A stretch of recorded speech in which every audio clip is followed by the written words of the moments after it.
I told you guys since my first video that I am a game developer. Making games is some of those things I'm really passionate about.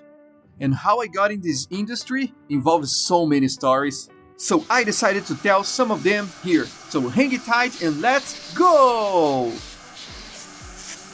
I also said before in another video about my father who used to be a programmer. Check that one too. So computers were always part of my family. I know that's very common these days, but back then it was something pretty rare. Nowadays computers are full of pew pew pew lights and colorful effects. But then they were huge gray bricks with no internet and it had a limited amount of colors even in the screen.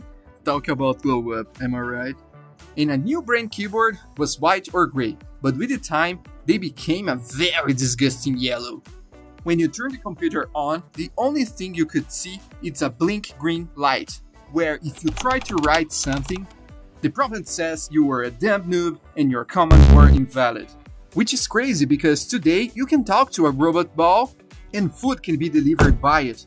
And I just asked about the weather. So, you needed to be very precise with your commands in order to make the computer understand you. It was like learning a new language. And I learned it in a very young age because I was so addicted to computer games and learning it was the only way to play. There wasn't Steam or any of those digital stores. The only way to access games in Brazil at the time were from people who knew someone who was cousin with someone who knew a neighbor who used to have contact with foreign companies. Anyway, the game were sold using floppy disks, the great-great-grandpa of the Blu-ray discs. And I know it sounds like something illegal, because in fact it was. But telling how piracy influenced video games culture in Brazil is a theme for another video. If you're interested to hear more about it, let me know by the comments.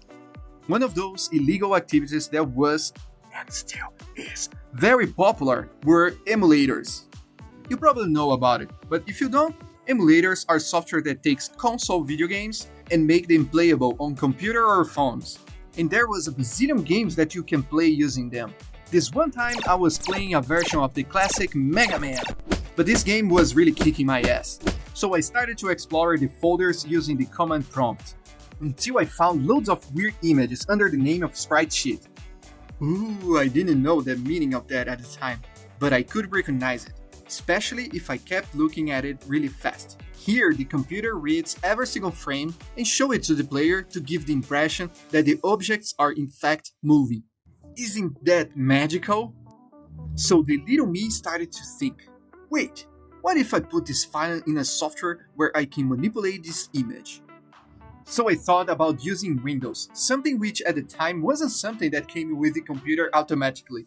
To access this feature, you had to use the command prompt and ask the computer to execute it in order to help you operate this system. Then I used it to open a software called MS Paint, which is pretty common. You guys should have it in your computer in case it's not Apple based. So using this software, I started to paint the frames one by one. And I should say it was very hard, since I didn't have a drawing tablet at the time, where to be honest, I didn't know they even exist. I started painting only some of them, because at first I just wanted to test if it would work, instead of investing my whole weekend doing it, and only then discovered that my hypothesis could be wrong. Baby steps, my friends, baby steps. So I saved it over reading the original from the games folder. Then I compiled the game again, and oh my god, it worked! My mind exploded into a million pieces! I felt like I found the meaning of life! Or the secret of the universe! That feeling was so amazing! Since the moment I have pursued that same feeling of accomplishment. It's how I feel every video I post and every new thing I learn from them. And I kept working and practicing art way before it becomes a real job. Animation in general takes a lot of work, and in general takes a huge amount of time to be done. But I could say, when it's ready, worth every second invested. Game development is way more complex and more difficult than that. But through animation, I had my first experience understanding how video games works and how computer and art combined could make wonderful things. Also, one thing about working in the video game industry. I always heard people saying how they could be hired as game developers if companies asked them for experience in game development. Well, here's the thing. When people ask you about experience, it's not limited to a job experience. You can still make games and content on custom editors like Roblox or Unreal for Fortnite. Or you can use engines and post games on these publishing platforms like Newgrounds or itch.io. What really matters is doing it and having people playing your game. If that's your case, you have a good chance in the games industry.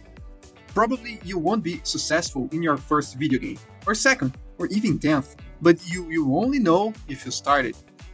Do you like these tips? Well, if you want to hear more, check it out this another video.